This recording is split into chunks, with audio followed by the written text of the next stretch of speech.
Shahzad Sheikh motoring Middle East, and this is the Lexus NX. The 200T, in fact.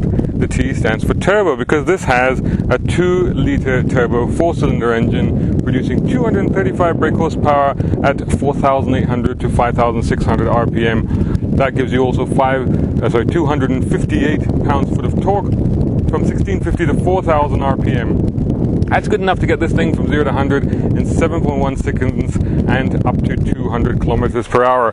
It does that through a 6-speed automatic transmission with paddle shifts, and it's all-wheel drive. It also has adaptive variable suspension. This car that we're looking at now is the F-Sport version, and you will have noticed that from the F-Sport style grille at the front and the black wing mirrors. It also has these 10-spoke 18-inch wheels, which are unique to this car.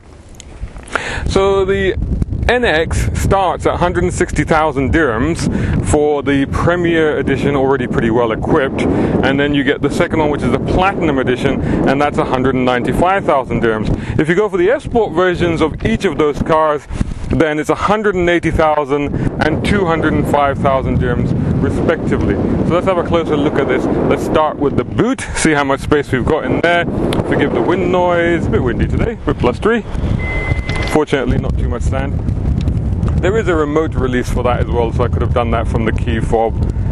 It has split folding 60/40 rear seats, as you can see. Decent luggage compartment. A little bit of extra space down there. Not too bad. Close that from there. And let's try the rear compartment. So get into the back here. Now, as usual, I've got the front seat set for myself. Of course, I'm well over 6 foot tall. So rear room is actually not too bad, all things considered. I could do with a little bit more foot and knee room, but headroom's okay. So it's actually not too bad. Now, the interesting thing about these seats, as well as being 60/40 split folding, they've got reclining rear seats. So that's quite handy. You can recline back in here, feel a bit more comfortable. Of course, child ISOFIX points are in here. This has got 8 airbags as well for family safety. 2 cup holders back here. That's quite good. You got your own vents, and I'm sure that on the option pack you could get all the extra bits and pieces here. Right, time to get in the front, I think.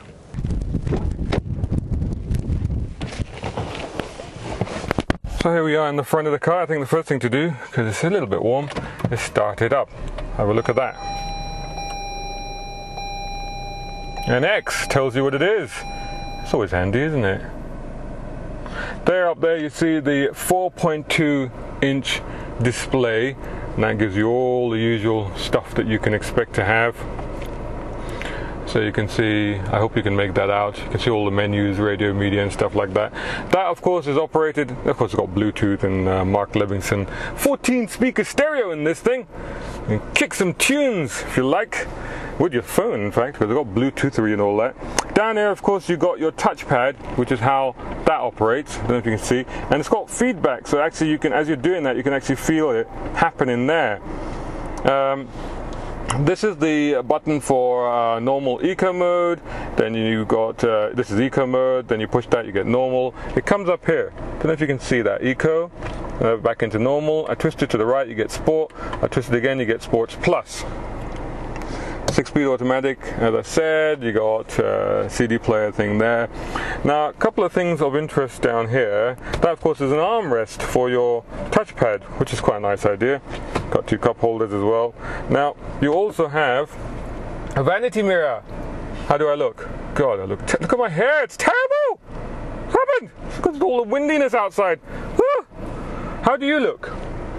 Oh, you look very square today. Anyway, so you get a mirror, and here you get a little pocket as well to throw your bits and pieces in. Of course, there's a glove box down there, decent sized glove box, and you have a cubby box down here.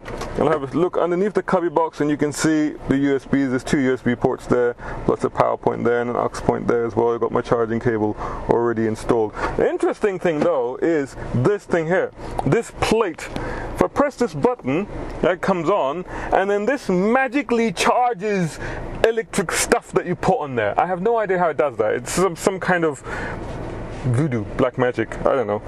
But but it doesn't do it for everything. It's only compatible stuff, so it won't charge my phone, hence why I have to plug that in. Let's close that. Over here, I just want to show you a few things. So we have diff lock. I don't know why it's got diff lock, because this is not a car that I recommend you take off-road, so don't do that. Even though it has all-wheel drive, don't try and go deep off-road. But it has a diff lock. It has this all-round camera view. Now if I press that, it's doing something weird there. It's showing me the model of the car, and it's showing me all around the car. I think if you put it into drive, it gives you, there you go, it gives you a 360-degree surround view. So that's quite handy as well. A couple of things I want to just show you here as well. As you can see, it's got a G meter for some reason. It shows you how many G forces you've been pulling. I think in a car like this, which is a family orientated car, the idea would be to try and keep that little ball as close to the center as possible. As you can see from my very erratic graph, that hasn't been possible for me, but I think that's just my driving style. It also has tire pressure sensors, the usual stuff like how much fuel you're using, how far you can go, and it shows you how much turbo boost you're using, but you don't have much time to look at that anyway. Fortunately, there is a full color heads-up display as well, which gives you speed and all the rest of the information that you really need. Okay, let's go for a drive. Right, so here we are. Let's put it into drive. We go into normal, and let's start off. Let's put the mic in there. I always like having places to put stuff, you know, and it's always good that, you know, the cup holders don't necessarily generally use them for cups, but you can use them for phones and stuff like that. So off we go. Very quiet, very smooth, just as you would expect from a Lexus. It's very easy to drive. Steering is light, wobbles around, but you know, the ride is very firm. It's got that adaptive suspension, of course, so you know, it's able to keep it pretty level and flat. We go into sport mode, and you just notice the gear changes get a little bit more aggressive.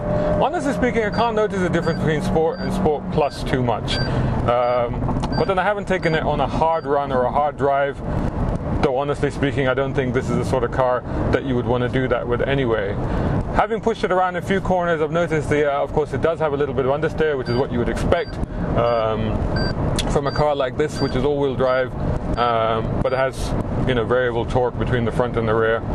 But you know, it's very quiet, it's very refined, and don't let the 2-liter turbo engine put you off. We're already doing, you know, a fair amount of speed. I better not say what. Very, very easily, very, very quickly, and very, very smoothly. I've got the sunroof open. This thing has got a sunroof, of course, so perhaps a little bit of sound coming in from there, but otherwise pretty quiet in here. Of course, you've got the speed chime thing, which is always a little bit annoying when you're trying to talk. You do have paddle changes on here. You can put that across into manual mode, and then you can go down the gears. It's got 6 speeds, of course. You can just make that out, and then there you can see the change. So actually pretty quick changes. There's a change. I won't let you go into second because I'm too quick. No, I won't let you do it. So it's change up, and there's a change up into fourth. Visibility is not too bad all around. You know, it's a bit of an interesting design at the back with the C-pillar, so that kind of can curtail your over-the-shoulder visibility to a little extent, but it's really not too bad. You've got these curved edges on the mirrors, and you also got blind spot sensors. So let's just check it around this roundabout. So as you can see, a little bit of tire squeal, you know, and it's got, you know, it's my camera bag flying around in the back, unfortunately.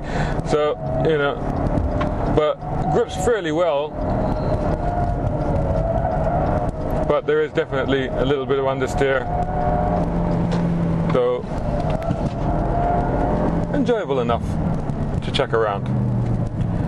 So there you go, Lexus NX 200T. Interesting alternative from Lexus. Very style orientated, very design orientated, very different from anything else on the market.